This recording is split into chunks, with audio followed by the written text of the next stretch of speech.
Welcome to Behind the Fiction, the podcast that takes a sneak peek behind the curtain of your favourite movies, TV shows, and video games. And tonight I'm joined by Mr. Rupert Booth. Hello. Hi, Rupert. How are you doing? I'm very well, thank you. How are you? Thank you very much for joining us. This is the first episode of this particular podcast. Yeah, I realised it was the first episode and thought, oh, good, no pressure then. Yeah, no pressure. Yeah, you're going to have to be extra amazing. Oh, good. Cool. Excellent. I'll see what I can do. So the whole vibe of this podcast is that we take something that fans love and we just look behind the scenes a little bit. So, I've played the Shapeshifting Detective and I've watched another streamer called Limmy play Contradiction. Mm-hmm. I feel by watching someone play it, I can't play it again. So that's why I didn't get into it. But everyone is always talking about how much they love you and how much they love Contradiction. So I thought, why not contact you and get in touch? Yeah, that seems logical. If I still find it all a bit bemusing. It's very nice. Yeah, it's lovely. Have you got what would you call your fan base then? The Ruperts, the Boothers, the Liars? Oh, the Liars. My friends occasionally call them Jenksies. Jenksies. But I would never buy into that nonsense. Oh, right. Okay, right. Well, okay. I will let the people listening call themselves whatever they want. I think that's safest. Yeah.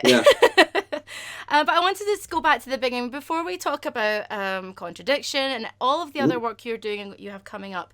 I wanted to talk to you a little bit about your career as a writer and as an actor, because perhaps not many people know that you're actually a writer as well. So tell me, what is it that got you into writing to start with? Take us back in time. Oh, right back. I've always written. I wrote for fun as a kid, which is an odd thing for a child to do. And I always kept writing. English was about the only thing I was any good at school, and the only thing I was remotely interested in at school, really. So it was always sort of decent marks for essays and teachers going, oh, you're very good at that. And so when I left school, I started, I carried on writing for pleasure and wrote little films and made them with camcorders and stuff like that, and kind of learned what to do and not do by doing that, and reading lots and watching lots of other films as well, and just noting things and going, oh, I see, right, I see why that didn't work, or I see why this is working. Isn't that clever? So tell us how, from the writing, because I know someone else who was an actor first and is now a writer for Channel 4 stuff.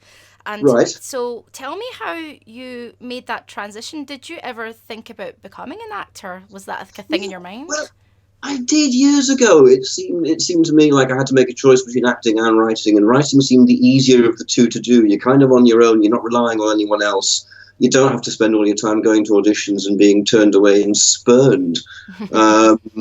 Writing just seemed the slightly more pleasant of the two horrific options. So I focused on writing and did a couple of books. And then acting just came knocking on the door with Contradiction, out of the blue.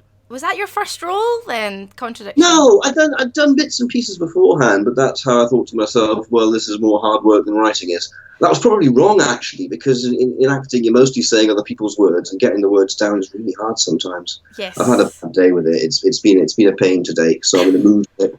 Oh, no! I hope we cheer you up. I hope we get to cheer you up.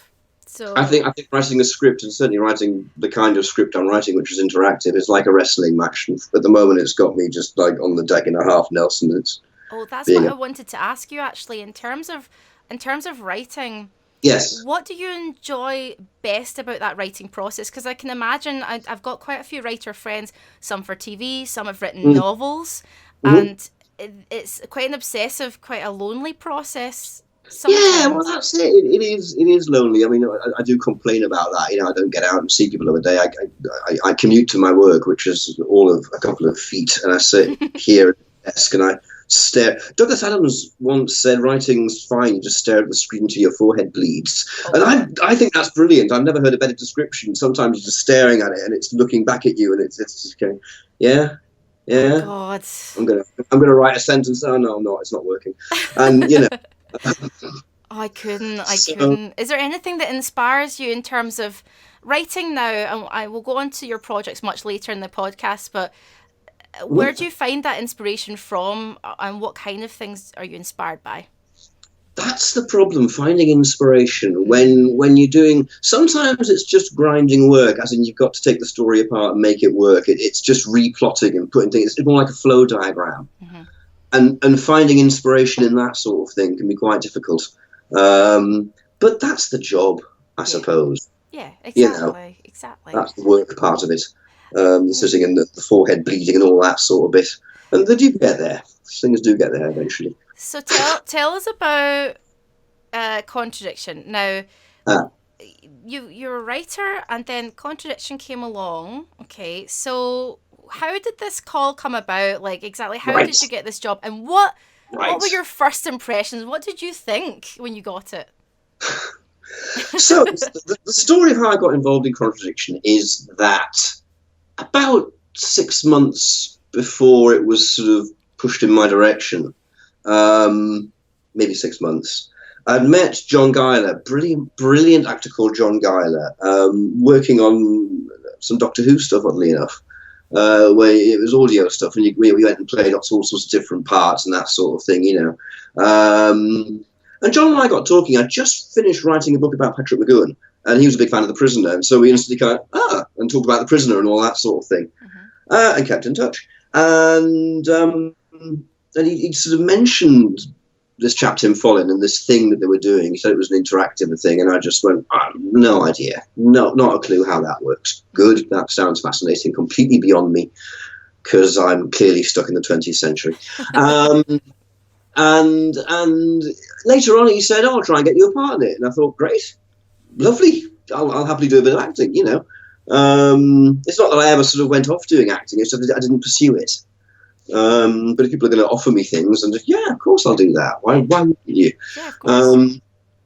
And so he came back, he did the typical agent thing and phoned up one day and said, I'm sorry, you didn't get the part. And I went, oh, well, never mind. And he went, you got the lead instead. And I went, you what? Oh! Yeah, so he surprised me with it. And I was instantly sort of full of questions, I imagine, going, how do you act interactivity? What's different? What the hell? And he said, well, Tim will be in touch and he'll send the script. And the script turned up, and the script was this mountain of paper. And I was just looking at it going, you're not seriously telling me I have to learn all of this. I mean, what was your impression? Because obviously you had...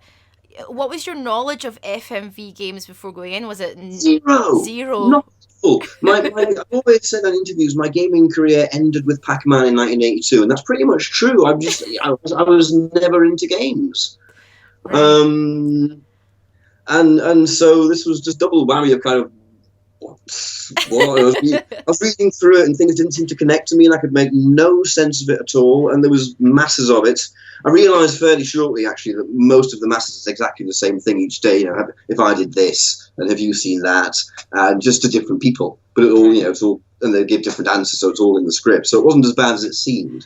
I'm very interested in just staying on that script, that mountainous script that you got.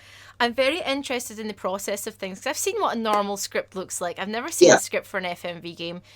And obviously we know that it's multiple choice, like a choose your own adventure type thing. But how is it laid out in the script? So is it just like a scene with, say, Rand, you know, Rand, and then every single choice that you have to do in that one?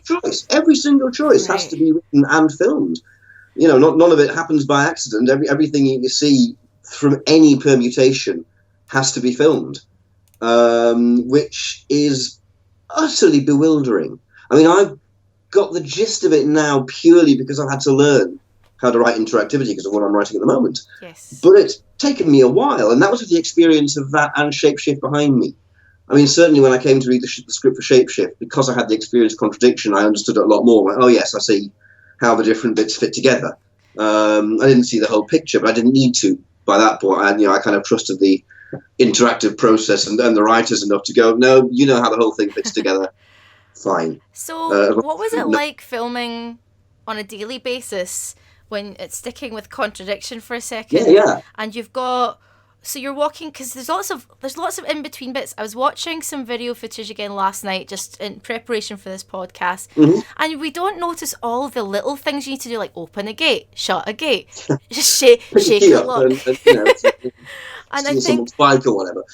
And it's like things like that. Like, were there any points when you were filming Contradiction where you just thought, "Oh my god," like?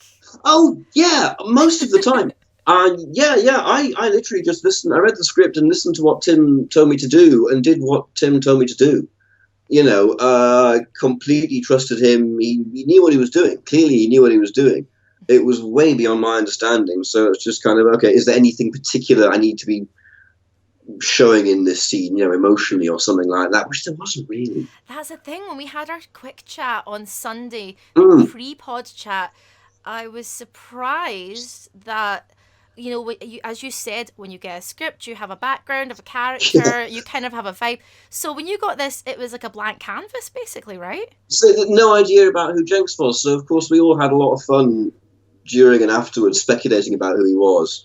We thought he might be a tramp who just dresses as a policeman, a sensitive policeman who just goes from village to village sorting out crime. I think that would be a great series. I love that. Yeah. I thought he might be a Time Lord. I'm feeling like a Littlest Hobo Doctor Who crossover vibe. Yeah. Kind of like solving mysteries and things. So then, we thought maybe he lived with his mother, who was this fantastic sort of domineering old woman who's going, "Oh, Frederick, when are you going to move out?" And he's going, I'm dealing with it, mother. There's a lot on with Atlas and things. Yeah, it's like, I've got another crime to solve. For God's sake, mother, just shut up, and I'm going to get the groceries. I'm a police officer. Will you please show me some respect? You'll get your bread and toilet paper later. I'm passing a Sainsbury's, but just let me please solve this mystery. Please. Let me please catch the murderer. Can I do my job for a second? Thank you, mother.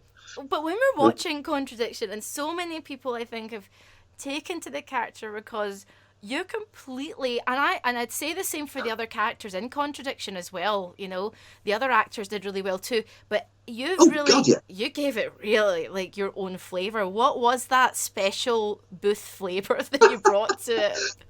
Utter confusion.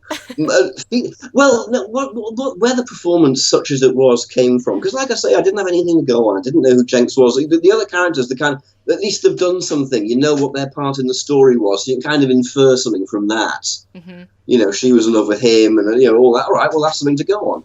But Jenks just wandered in from another village. I could be anything, me. Could be a jellyfish in a human suit for all we know. I don't know what Jenks is. I think one day he will return to his home planet. How did you get that? You said the '60s Avengers feel. Why was that? Yeah, well, that was the advice given to me by Tim and John Guyler. John was very, very good with the acting side of it because he realised straight away that there wasn't much to go on either. So we talked a lot about it. He was incredibly helpful. Yeah. But Tim also very much, he knew the feel of the whole thing he wanted, and they basically said sort of acting like you're in a '60s thing, like the Avengers or any of the ITC series. I was all over that. That's totally my thing. Yes. So and that's kind of slightly more mannered, more theatrical, because a lot of the actors of the day were theatrically trained and have worked in the theatre a lot, and then came to television. Yes. There is something very I don't know, like, I quite like I think it works for FMV, the completely over the top. Some of it can be hammy or overly dramatic in a way, whatever you put to it and your flavour. There seems like a lot of freedom in that. Do you feel like that? I made a friend afterwards who was a fan of FMVs back in the day, and at one point she said to me, I'm really impressed with the way you sort of mastered FMV acting. And I went, I had no idea what FMV acting was. I didn't know what an FMV was. I found the term slightly disturbing, actually. Yes, it's a bit dodged, to be honest with you. I don't like it. I keep calling my thing an interactive movie because it's not an FMV in the same way. We'll talk about that later, obviously. But yes. Yeah, I think interactive movie is more evocative and people understand it because it seems to me a lot of the appeal of FMVs is that people who aren't gamers seem to quite enjoy playing them. A lot of people who really enjoy Midsummer Murders enjoy Contradiction because it's a murder mystery. They understand. They know what a murder mystery is. Yes. Everyone knows what a mystery is, and the little English village and the characters and the over-the-topness of it. I know what that is. So I think people who aren't gamers sometimes picked up things like Contradiction and quite enjoyed them. Was there So any, like, how long do these things take to make? Because, you know, forever. it really, because I'm thinking, surely That if was a you, right. surely if you're going, right, today we're doing all the stuff with these three characters, but how long did it take to film Contradiction? Like, all in all, was it quite a long So process? Contradiction, I think it was 10 days all in all. It was something like 7 or 8 days in a row to do the bulk of it, and that was the mainstay of everyone. All the interviews, we got them all done pretty fast. It was a lot to do. We had a lot to cram in. Mm-hmm. But at least the interactivity was simple because it's just me and whoever it is sat there Mm-hmm. and saying different versions, but there's no there's no setup changes. We don't have to move to different rooms or anything like that. So you can cram a lot more of that. Confusing as hell to do, but that's all right. You've got the script there, and you just Is it? Tim, you say to Tim, where are we and what are we feeling at the moment, and Tim says so, and you go, right, cool. I'd love to have a go. Honestly, I think it would be so much fun doing it. I think probably when I'm there, I'd be like, "Oh my god, I'm saying this like thing for the 500th time." But like, there's something really special about FMV games. I don't know. There's something more tangible about them. I feel as well. I think it's because it's actors. I think it's because having been initially coming to FMV and just from a non-gaming background and not having a clue, I've really come around to the possibilities of interactive media. It took me a while, and it took me doing these things, but then seeing people's reactions, seeing how much they enjoy them, and kind of going, "Oh, okay, I get the appeal now." Yes. I'm really quite interested in the whole thing now. So when you came just as well, considering what I'm doing. But well, exactly, we're gonna get on to that. God, you've got quite a lot coming up actually. But when you came to play it, so you've got Contradiction is over, you filmed it in the bag. Yeah. All of a sudden, you get the link to play it. So, what are you thinking when you begin to play it? Are you like, oh, that's how it works, or was it hard for you to get to the end? So Anna Rosa and I tried it. It came out on Mac first, and she had an iPad, I think. So she popped over from Spain. She pops over from Spain because she's that much of a jet setter. Amazing. With her iPad, and we got ferociously drunk the night before, and then the day after we sat down on the sofa and went, right, let's play this game that we're in. Brilliant. I swear we couldn't get past the first thing on it. I think I picked up the keys properly. I don't think we could even get to Anna Rosa. We couldn't get to interview her because we were that crap at it. And then my flatmate Duncan came back, and he's better at games, and he went, started going through it for us. It was kind of really embarrassing. I'm sort of sitting there going, I know who did it. I arrested them. I remember filming it. I have just no idea how to get there. Yeah, I just can't get to the bloody point. And were there any nice moments on set while you were filming? Any funny stories? Oh yeah, loads. I mean, the whole thing was a lot of hard work, but it was massively enjoyable. It was a good atmosphere. It was good people. There were lots of laughs. Mm-hmm. Everyone got on very well. There were no tantrums. Everyone got on with the work. Everyone knew that it was a lot of stuff to get in. We better just crack on with it. Very professional. Brilliant. Tim is brilliant, and his direction. When you look at the finished thing, it's kind of spot on, mate. Oh, absolutely. But then we've got, once you've played it, you've done it, and then you said to me the other day, when it went on Steam, that's when it seemed to explode a little bit for you. Now, what was the reaction like when it went on Steam? Because I can see from your fan base, you've got a really small but really galvanized, loyal following. Yeah, absolutely. That's what it's always seemed like to me. And everyone's very involved and very supportive of the whole FMV world. It seems quite a small world, the FMV world. It's growing, and this is good. It's definitely a sort of emerging thing at the moment. Yes. What kind of things do people ask you online? Do you get asked quite a lot of questions? Or have I seen this? Of course. I get asked if I've seen that a lot. I have seen it. Do you ever get fed up with that and go, yeah, I've seen it? No, because it's so churlish. I mean, I'm amazed that people are still talking about it for a start. I'm very flattered that people are still... I think if someone's nice enough to send me a compliment, then, God, no, it's lovely. And it forces you on social media, because you told me you hate social media, right? I do hate social media. I hate the concept of it. Some of the dark side of social media. There's too much wrong with social media. But a lot, right? Because you can connect to such a nice Well, community. but that's lovely. But that's absolutely, yeah. But that's, it kind of brings me out of that curmudgeonly middle-aged shell sometimes. And kind of go, oh look, nice people being nice about things, which is nice, to use a not too overused word. But look at us now. We're actually recording this podcast right now on Twitch. You're a man of the modern world. It's amazing. I know, yeah. But I'm doing it from a cave. Yeah, but that's fine. This is the thing about the modern world. I'm doing it from my cave. You're doing it from your cave. Well, yeah. It's like a story called "The Machine Stops." I think it's E.M. Forster. That's worth a read. Oh, thank you. Oh, I might look that up. Okay, so we're gonna go on to the next thing. So, contradiction aside, let's move on to the Shapeshifting Detective. How did your experience on Contradiction help you? Now, we don't see you moving out and about. You're in one office, but how did that help you when you came to the Shapeshifting Detective? Totally. I understood the process a lot more. Having been, you see, I didn't understand how it was all going to fit together when we made Contradiction, but when I finally saw it, I went, oh, that bit goes there, right? And it kind of, sort of something went click, and that was my first time I really understood, kind of grasped how the whole interactive media bit works. Yes. So I came to Shapeshift with that knowledge, and that made it much easier. And also the character DuPont had a bit more to him. There was a bit more background. There was character to him. He had the hots for someone and all that sort of thing. He really liked them. So it was all right. I've got he had a nice line and sarcastic one-liners. So I like DuPont. He had nice braces too. If you could only play one character for the rest of your life, DuPont or Jenks, which would you choose? Well, it would be Jenks, because Jenks was a much bigger thing. Yes. And I'd miss the hat. Yeah, get the hat. Amazing. But if I could play Jenks with DuPont's braces and DuPont's one-liners, maybe. Yes, right, okay, so a bit of the fashion and the one-liners. In the series where he's just a wanderer between villages and goes on solo, I think that's the version we should do. I think that's the future for Jenks.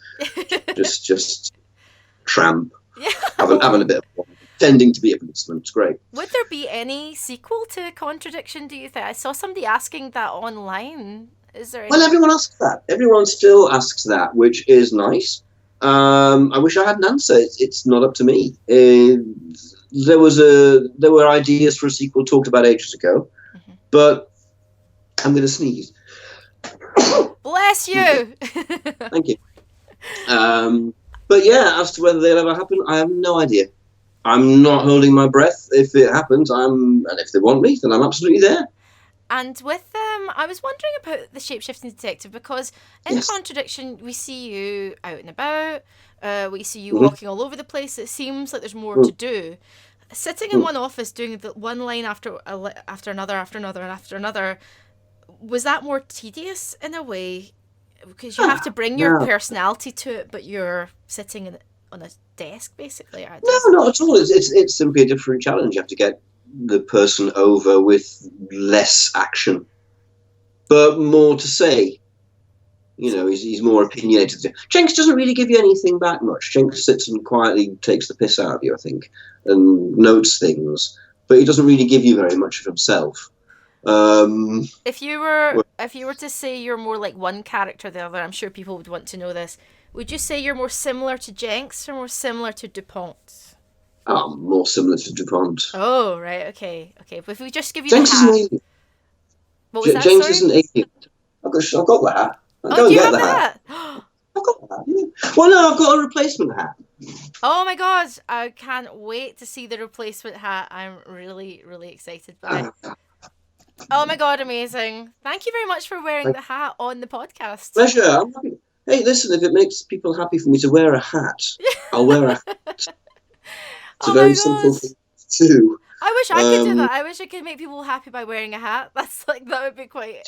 Have you tried? Yeah, actually, if I had that hat, I think that might work. I might have to get one of those. Borrow this. I would love to. I got it from a little stall in Soho, so you can probably just get a hat from there. Right, we'll do that, and then we could do like a follow-up podcast later in the year. We'll both wear hats. Excellent. Yes. With hats in summer. Really good in summer. Yeah, with hats in summer, with my purple face sweating my arse off, basically. Same with me. I know. Yeah, it's too hot down here. It's crazy. Can I ask, although Yes. you're not, you're not a fan of video games in terms of the modern sense, has this experience with FMV games from Contradiction to what you're doing now, which we're about to go into, has that changed your opinion of video games in general? Are you playing more now? Enormously. And I've spent an awful lot of time talking to my friends who are gamers and understanding why they're gamers, what it is about them. As part of the research for how to write something interactive, really. Couldn't do it properly without knowing that mindset, and that's not my mindset. So, but that, that all got quite fun. It got quite educational. And what I found was a lot of the time, it's actually down to stuff I understood already, which is tell a good story, have engaging characters. Yeah, which is the thing always, whether you're doing comedy, drama, those whatever you're doing across the board.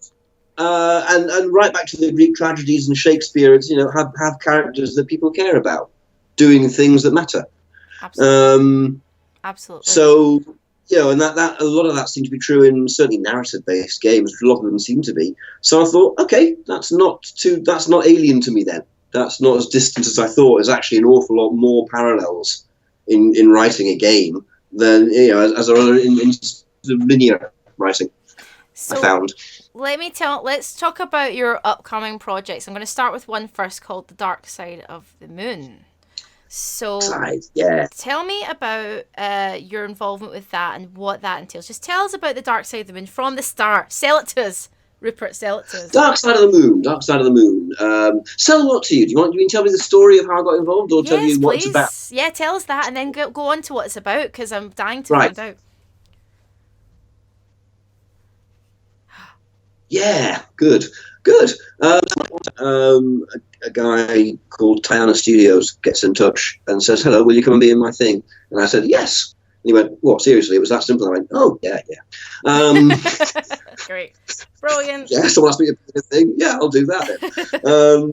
And also he said, "It's the bad guy." And I thought, great, because bad guys are the best fun to play. Everyone knows that. And I thought, that's a nice change from two. I never understood why he'd cast me as policeman. I don't think I look anything like a policeman. But I've been these two authority figures, as much as Jenks is an authority figure, not just, weirdo. And so bad guy, he's an alien god. And I went, oh yeah, I'm having that. I'm definitely having an alien god. Oh my god, yes. This sounds amazing. Yeah. An alien god, did you say? Yeah, and that's, basically, well, yeah, I'm sold. I'll come and play an alien god. You're damn right I will. And he sent me the script and it had loads of kind of eye-rolling lines. And I went, oh, I'm all over this shit. And kept chatting to Daz, as I found out his name was. And went up there and met a whole bunch of really lovely people who become good friends with. Nana Rosa was there as well, which was great. She's got a lovely part of it. I said to her, when we were talking about it just before we actually shot, I said, I think this part's your Jenks.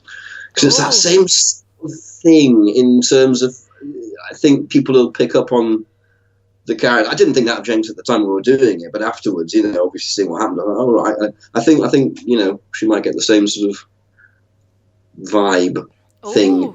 I love how that's how you're describing somebody's defining moment as your Jenks. What's your Jenks? Well, I meant the character. I meant the character.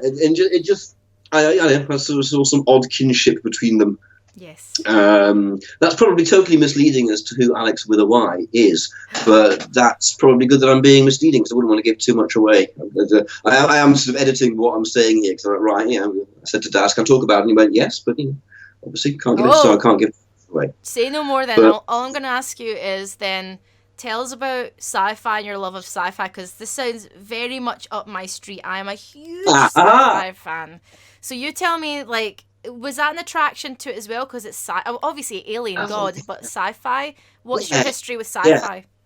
That's totally my thing. I've been a Doctor Who fan. I was literally indoctrinated, probably from before I can remember, because my maternal grandmother watched Doctor Who from day one in 1963. And some of my very earliest memories are sat on her lap, terrified at early Tom Baker stories, which were terrifying, frankly. And the 70s was full of science fiction. Blake Seven, and there's the Bionic Man going on, and there's, tons of stuff. Star Wars happens, and I'm fine. Star Wars is happening again. Science fiction. I'm sold on this thing. These fantastic worlds, and starting to read books and the fantasy novels as well. All that sort of side of it. What's your sort of feeling on? Yeah, Star Trek, original bonkers 60s Star Trek at that. What's your feeling on like modern day sci-fi now for television and film? Because we have, the new Doctor Who stuff. We've got also the new Star Trek. We've got Star Wars, which is happening all over again for new generation. Do you sort of like modern sci-fi as well? And, yes. Yeah, there is some amazing stuff out there. It's been odd watching the franchises from my childhood continue in that way. I mean, you mentioned Doctor Who and Star Trek just then. I mean, there are things that have been there all my life in all these different forms, literally, and so seeing them both sort of reborn in the modern age, I thought Doctor Who was done magnificently. That first season with Christopher Eccleston, I was just, oh, thank God. Yeah. I thought it was absolutely bloody amazing. Yeah. All credit to Russell Davies. He wrote it superbly. And Eccleston was brilliant. And Doctor Who's just continued on that sort of high forever since, Discovery, I wasn't big on. Yeah. Same. Discovery. Yeah. I just didn't feel like it was Trek. Picard, I absolutely adore. Me too. I love Picard. I think it's like the great bird himself came down from on high and said, "No, guys, this is how you do Star Trek," and flew away again, possibly dropping a photon torpedo. I love it. It totally feels like the successor to Next Gen to me. It's totally in keeping, and so happy face about that. But yeah, I'm a bit kind of about Discovery. I love Pike. I thought Pike was great, but the Enterprise didn't look right. No, that annoyed me. No, you're right, and also I could. You know what? We should have a separate just talking about Star Trek and all that good podcast. Absolutely. I am into just doing a sci-fi podcast. We might have to talk about that later. Oh, I can opinionate about Star Trek till the cows come home. Oh my God, yes. I don't know where the cows go. Where do the cows go? The cows are always coming out. No one asks where they go, so maybe we should. What are they up to? The way you said that with that hat right there seemed right. Where do the cows go? What are they up to? Fear the cows. Fear the cows. You need a notepad. You need a notepad as well, I feel. got a notebook. I can't. It's got a light on it. No, that's shadows. Now let's talk about Protoverse. Aha. Yes. So tell us about Protoverse. What is your involvement with that, and what is it exactly? Okay. My involvement with it is inventing it, basically, along with a chap called Barry Williams, co-writer of mine from way back. What this is an interactive movie, an interactive adventure. So, like I say, I'm not calling it an FMV because it's more along the mold of things like Late Shift and Bandersnatch, where you make binary choices. You go left, you go right. You trust him, you trust her. Rather than puzzling things out like Contradiction, and there's no picking things up and going, yes, I'll just nick that. So it's much more sort of quick. It's like a choose your own adventure book. Yes, which we talked about the other day, and I think we're both fans of. Right, you grew up with them, I grew up with them. Yeah. Well, that was another thing. Once I saw Late Shift, and thought, this is the way to do it. This I can understand, because I realised it was like a choose your own adventure book, and I thought, oh, hang on, I understand how they work. I've understand how they work for years. So that was kind of like the fine I said, bit went click earlier on. It's kind of like, do it like that. Of course. So tell us about what is Protoverse about? Can you tell us a wee bit about the story? I can tell you bits and pieces. And is this an exclusive? Yes. Then? Yes. Oh, I feel so honoured. Thank you. So tell us about Protoverse. What is this exactly then? What's the story? Protoverse is the story of refugees from another universe. The universe that came before this one and before all universes, the prototype. It was different. It wasn't very good in a lot of ways. It was kind of held together with string because it was a prototype. But space had air in it. Yeah. That makes sense, right? Yeah. Space has air in it. That's a fault with this universe, okay? Because you can't breathe and you die. That's not right. So, so protoverse types find things like that very difficult to cope with. and the ones who have come here are being systematically hunted down by a nasty department called Division 6, who are humans who are basically against them because they are aliens and they're scared of them. It's that typical human response of, oh, I'm not sure what that thing is, so I'm going to punch it. Yeah, shoot the scary new thing, basically. Shoot the scary new thing. Shoot the scary new thing. And the scary new things haven't really got any guns or anything, and most of them are hungover. Amazing. So that's how they got there. Okay. You get so drunk. You know those nights when you get so drunk that you wake up and you feel in a different universe. Oh yeah, I've been there many times in my 20s. Yeah. Well, that actually happened. Right. Okay, this is quite interesting. That's how you get from universe to universe. So how do you go about... Okay, so first of all, just you telling me in a linear way sounds like it could be very complex and deep, but this is like, if we want to call it a choose your own adventure style sort of thing. So how do you go about writing that? Like, where do you start? Do you go, right, I've got a beginning, middle, and end, or do you have 3 or 4 beginning, middle, and end? So what I started doing, because this was the first interactive thing I'd written, it'd take a while, because I was learning as I was going along, making the first draft. I started writing kind of the A plot and all the strands alongside each other, because I thought that's going to be the best way to make sure the strands are relevant. I got about halfway through it doing that, and my brain just finally leaked out of my ears, and I thought, no, what I need to do is make sure I've got a good A plot first, just write a good story. Yes.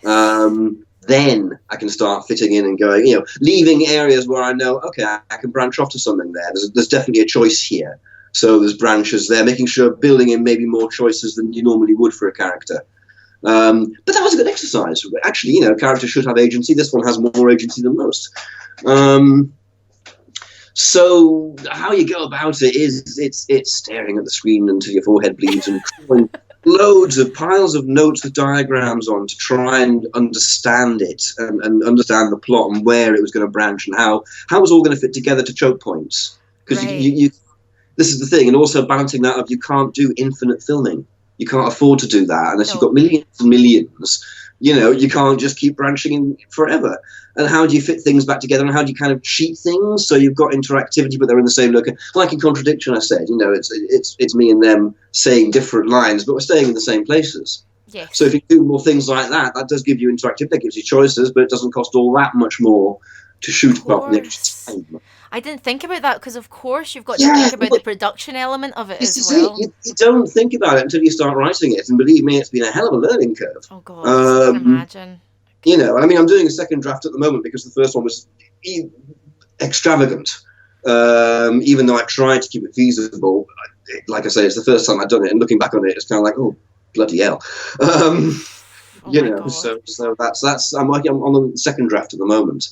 And I hate it. It hates me, but that's fine. Who do you bounce these ideas off of? Because I imagine, when I said to you earlier, being a writer, being an actor is maybe perhaps a more sociable process, and being a writer is a lonelier process. So who do you bounce these ideas off of when you're writing them?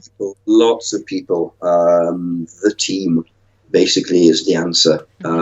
Fortunately, the team is comprised of vastly intelligent, vastly creative people. Who will bring their sort of, distinct personalities and opinions to the thing, which means you get a good cross-section, good cross-section of opinions. Particularly in script reviews at the moment, Craig Griffiths, our director, he's great with scripts. He really gets forensic about them, and the conversations that he and I have had are incredibly useful. So, and I must schedule one, actually. And what about the release dates for these? So what are we thinking for The Dark Side of the Moon? When can we expect to see that one drop? I believe Dark Side is due out sometime in the first 4 or 5 months of this year. I don't know exactly when. Okay. Haven't been keeping up to date with. I let Daz get on with it at the moment. He's got quite enough on his plate without me yattering away about Protoverse. And in terms of Protoverse stuff, at the moment you're in second draft, but when do you hope to have that one drop? I can't possibly say as yet. Yeah, that could be at some point in the future. Yes, in the future. Definitely in the future. I'm absolutely sure it'll be that. I can be conclusive about that, the future. That's good. At least we're certain about the future. I wanted to ask you, because I'm sure there are people listening or watching along live on Twitch who might be aspiring writers, that perhaps are aspiring actors, or just creative people who are interested or have a vague interest in this kind of thing, what would some of your, first of all, tips, writing tips, what would your tips be for someone who, I mean, for example, I've never written a script, I've never written a long piece of fiction. What would you say to me, for example, if I was to get into it and I had a good idea? Get the words out. Right. Simply get the words out. That's the overall rule of writing. Get some words down, do the work, do the thing. Whether you want to or not, whether you've got an idea in your head or not, set aside some time and go, right, today I'm going to write for half an hour. And it might be crap. But at least if it's crap, you can go back and delete it the next day and write it again, you know. And just, so keep doing it. Learn by doing. That's entirely how I learned. I just wrote and wrote and wrote and wrote and wrote. Right. So just do it, basically. Just get just on do with it. Yeah, absolutely. What about the acting side of things? That's kind of the same, to be honest. Just do get stuff. into it. Just go. Especially nowadays. I mean, you know, back in my day when we lived in caves and hunted mammoths. When you were eating nuts and berries and you were spearing we were eating fish. nuts and berries. And mammoth. Don't get me wrong. Yeah, we mammoth. Did mammoth. I miss mammoth, actually. I haven't had mammoth for years. Bit hairy, though. Bit hairy. Bit hard to skin. Just cut the hair off. We weren't barbarians. Good Lord. I totally lost my thread. Sorry, I'm thinking about mammoths now. No, I was talking about acting. From mammoths to acting. Oh yeah, mammoths to acting. There's no possible link there, is there? I can't do a good segue back from that one. Because now, of course, there's YouTube. Put stuff out there. Do stuff and put it out there. Have you ever been tempted? And the thick skin about it. Oh, you know, of course. Learn by doing. I very much agree with the empirical approach. Do the thing. I think I'm exactly the same. I like doing. I don't like thinking too much. I just go for it. There's a lot to be said for that. There's a lot to be said for that. There is. You know, you get. I overthink everything. I think I kind of do the thing. I don't know if you do this. So I go for it, and then I massively overthink weeks or months later and go, "Was that wrong? Did I say something wrong?" No. I overthink the thing beforehand, get it completely wrong, and then forget, and then refuse to think about it ever again. Oh right, no, I do that. We're the opposite way around. I'm like, I do the thing and I go, oh no, that went wrong and this went wrong and this wasn't right. Okay, if we work together on a project, that should actually work really well then. Actually, yeah, we'd actually get something finished. It would be good. Yeah, it'd be brilliant. I would actually finish one of my 5,000 projects that I never ever get finished. I've got lots of ideas. And not so many ideas, a bursting folder of ideas. Yeah. Have you ever been tempted yourself though? I know that you're not into social media as much, although I think your Twitter presence is lovely and you're really interactive. But have you ever been tempted to kind of do the YouTubey thing, to do more stuff online? No. No. I think, but when we start making prototypes, we're certainly going to start putting little, behind the scenes stuff up. Maybe outtakes, things like that, but little updates. Little update documentaries, stuff like that, because we're all pussies for that sort of thing as well. We grew up watching the making of Star Wars and stuff like that, and all the film and all the extras you get on DVD nowadays as well, Blu-ray. Yes. So we're definitely going to start putting that kind of stuff out, and just people have been incredibly supportive of everything that we've been involved with, all the FMV community so far. So it'd be nice to just kind of go, look here, feel involved. Here's what we're doing. I was wondering, actually, when you see those things, like back in the olden days when they had the bloopers thing on TV, but now they have it on YouTube, did you ever have like a bloopers reel for any of the FMVs that you've done, like Contradiction or Shapeshifters Detective? Because they're such short pieces of script, like, have you seen this? Yeah. Were there any moments? No, there were definitely outtakes. There were very definitely outtakes in both. Would we ever see them? Do you think they'd ever get released? No. I mean, I watched some footage of Contradiction when I went back to do the second lot, the Paul Darrow shoot and all that sort of thing. It was a month or 6 weeks later, and so he'd been editing and so on. So we watched some footage. Watched quite a bit of it actually. But no, neither an outtakes tape for neither has ever come my way. I'd love to. Oh my God, I'm requesting that you get in touch with the powers that be, and I want to see a bloopers reel. Like, I will edit it for you if need be. I just want a bloopers reel. That would be amazing. I'd rather I edit it for. I'd love to see a bloopers reel. I'd love to I'd love to. I'd love to see a bit of footage from either of them, actually, because it's always fun. It's nice to have that memory. So the stuff I shot of my own stuff, I've got all the footage for. And it's neat to actually look back on at some point and go, oh, that's what you did on that day 10 years ago. Yeah, because you do. I think when you're filming like a piece of sort of longer content, you know, like it just when I was filming the BBC stuff last year for Screen Grab, there's so many days I had fun on and forgot, you know, and you forget those moments where you're having a laugh and the camera's still rolling. Yeah. You know, and you're kind of like, you know, swearing a bit or falling over or like being a bit inappropriate. And I'd kind of like to see all of those bits, not for public consumption, but I'd like to see it. We keep photos and we keep kind of phone videos, but we don't keep copies of professional footage for some reason. Yeah, I don't know why, but odd, isn't it? Rupert, do you have any final thoughts? Anything you would like to say to your fans or anybody listening to this podcast? Well, just thanks. I mean, I hope you've enjoyed the podcast for a start. Thank you for all being so supportive and nice and lovely as always. Gonna do some more stuff this year and put it out there. Yes, you better make sure. I really know how to sell, don't I? I really know how to drive home a message. That was great. Gonna do some stuff this year and put it out there. On point. Methinks you might need PR, Rupert. Yeah. Well, here's at some point down the line, don't worry, Rupert. On the screen right now, I've got your social links. It's Rupert Booth on Twitter. I've got that on screen.